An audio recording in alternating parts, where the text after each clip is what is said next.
Papež Frančišek je med današnjo mašo, ki jo je daroval v kapeli doma svete Marte, govoril o ljubezni.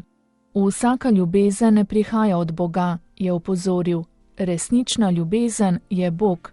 Bog vedno ljubi in ljubi prvi. Ni pomembno, kako veliki grešniki smo. Spodbudil je, naj gremo k Gospodu in on nas bo objel s svojim objemom ljubezni. Apostol Janez v svojem prvem pismu, odlomek iz njega se je bral med današnjim berilom, govori o dveh osnovnih zapovedih vere, ljubezni do Boga in ljubezni do bližnjega. Ljubezen po sebi je lepa, lepo je ljubiti, a iskrena ljubezen se krepi in raste v darovanju lastnega življenja, je dejal papež med homilijo. Ta beseda, ljubezen, je beseda, ki se pogosto uporablja. A ko se uporablja, se ne ve, kaj točno pomeni. Kaj je ljubezen?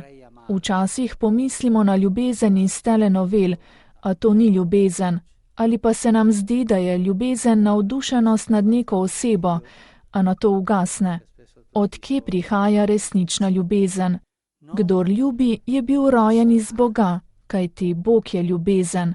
Janez ne pravi, vsaka ljubezen je Bog, ampak Bog je ljubezen. Non dice ogni amore è Dio, no. Dio è l'amore.